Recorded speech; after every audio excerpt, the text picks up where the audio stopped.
बच्चों, ये कक्षा 5 का पाठ 4 है। इसका नाम है आरोग्य की कुंजी।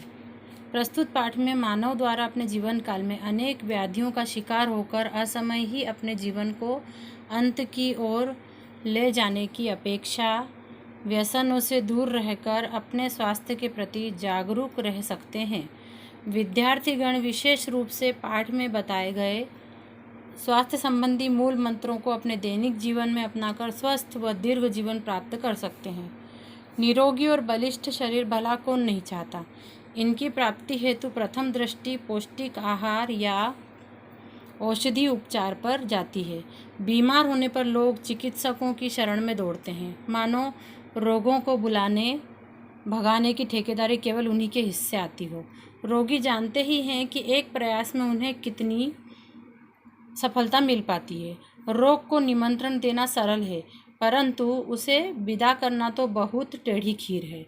वह रोगी या चिकित्सक की इच्छा मात्र पर निर्भर नहीं करता। रोगी इस प्रयास में चिकित्सक और नुस्खे बदलते रहते हैं, पैसा और समय दोनों गंवाते रहते हैं और बीमारी से छुटकारा पाने की प्रतीक्षा करते रहते हैं। ऐसे जीर्ण शीर्ण रोगियों से मोहल्ले, पड़ोस और छोटे बड़े अस्पताल भरे मिल ही जाएंगे। यही बात पौष्टिक आहार के स्वास्थ्य संवर्धन के संबंध में है। धनी लोग आमतौर से ऐसा भोजन करते हैं जिसे पौष्टिक कहा जा सकता है।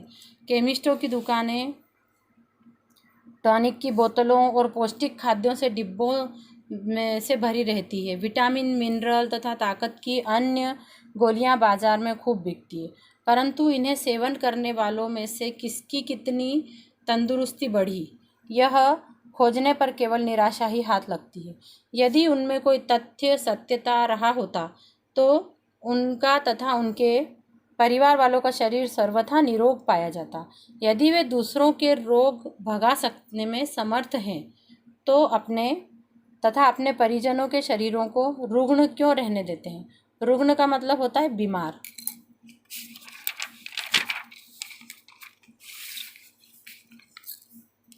इसी प्रकार यदि पौष्टिक खाद्यों में बलिष्ठता मिली होती, बलिष्ठता मतलब बल, जो शरीर में बलता मिलती है, बल, वो अगर मिली होती, यदि निर्धनों की बात छोड़ भी दी जाए तो कम से कम धनी लोग तो पहलवान स्तर के ही रहे होते। उन्हें भला किस आहार की कमी है, वे तो पौष्टिक ही खाते हैं और खा भी सकते हैं। ऐसी दशा में उन्हें दुर्बल क्यों रहना चाहिए। पुष्टि की दवा बेचने वाले केमिस्ट और निर्माता तो बलवान रहने ही चाहिए थे। पुष्टि का मतलब होता है जो रोग से लड़ने की शक्ति की दवा।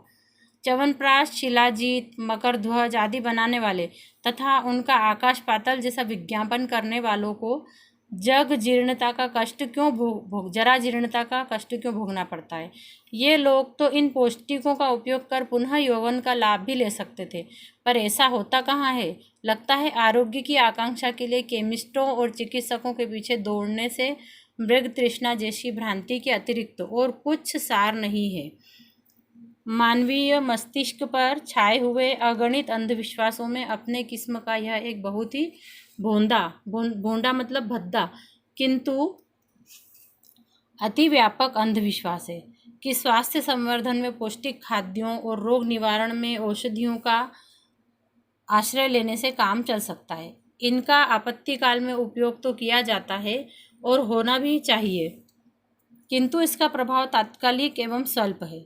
वह इतना नहीं है जिसके आधार पर दुर्बलता हटाने की, रुग्णता मिटाने के लिए निश्चिंत रहा जा सके। वास्तव में आरोग्य की कुंजी उन आदतों में छुपी है जो आहार विहार के चयन करने तथा अपनाने से के लिए उत्तरदायी है। इस संबंध में जो ढील बरती जाती है तथा अव्यवस्था फैलाई जाती है, उसी से ईश्वर प्रदत्त स्वास्थ्य संपदा को आघात पहुंचता है और दुर्बलता एवं बीमारी घेरती है। जब तक वे विकृतियां पल्ले बंधी रहेगी, तब तक स्वास्थ्य समस्या के समाधान का कोई मार्ग नहीं मिल सकता है। यदि असंयम का मतलब होता है फैलती इच्छाओं पर नियंत्रण स्थापित किया जा सके तो सुसंयत जीवन क्रम अपनाया जा सकता है। सुसंयमित मतलब कि बिल्कुल अच्छे तरीके से अपने जीवन को चलाना, अच्छी तरह से खाना खाना, अच्छी तरह से व्यायाम वगैरह करना, उसको बोलते हैं सुसंयत जीवन क्रम। तो उस परिवर्तन का प्रभाव सहज ही स्वास्थ्य सुधार के रूप में देखा जा सकता है। बीमारी तो असंयम की प्रतिक्रिया भर है। यदि दृढ़तापूर्वक अपने आहार विहार का निर्धारण किया जा सके, तो उस पर आरूढ़ रहा जा सके, तो बीमारी की जड़ें अपने आप सूखती चली जाएंगी और बिना चिकित्सा और उपचार के भी निरोग बना जा सकेगा। हकीम लुकमान कहते हैं कि मनुष्य समय से पहले मरने और दफन होने के लिए अपनी कब्र अपनी जीभ से स्वयं खोदता है। इसका तात्पर्य यह था कि चटोरेपन से वशीभूत जिह्वा अनुपयोगी पदार्थों को अनावश्यक मात्रा में उदरस्थ कराती है। मतलब जो चीज़ खाने लायक नहीं है वो अपनी जीभ को अच्छा लगता है तो वो हम खा लेते हैं। उदरस्थ कराती मतलब पेट में डालते जाते हैं और जीवन मरण का संकट उत्पन्न करती है। कितने ही व्यक्ति आरंभिक काल में दुर्बल और बीमार रहे, परंतु उन्होंने जब जब अपने निर्वाह क्रम को नए सिरे से सुधरा हुआ निर्धारित किया तो स्थिति बदली और दुर्बलता सशक्तता में परिवर्तित हो गई। मतलब कई लोग ऐसे थे जो बीमार थे शुरू में, लेकिन उन्होंने अपनी दिनचर्या को बदल दिया तो बाद में फिर वो बहुत बलवान हो गए।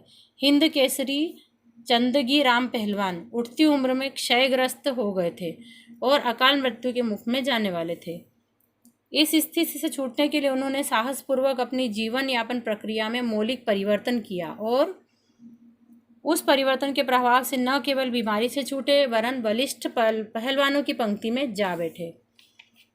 विश्वविख्यात पहलवान सेंगे भी आरंभ में ऐसे ही दुर्बल थे। वे एक बार किसी प्रदर्शनी में गए और पुष्ट पहलवानों के सुदृढ़ शरीरों को देखा। उन्होंने ललचाई आंखों से अपने पिता से पूछा, क्या ऐसा ही शरीर बनाना मेरे लिए संभव हो सकता है? पिता ने सुनिश्चित उत्तर दिया, हाँ, उचित आहार विहार की नीति को सही रूप में अपनाने वाला हर व्यक्ति सुदृढ़, स्वस्थ और दीर्घ जीवन प्राप्त कर सकता है।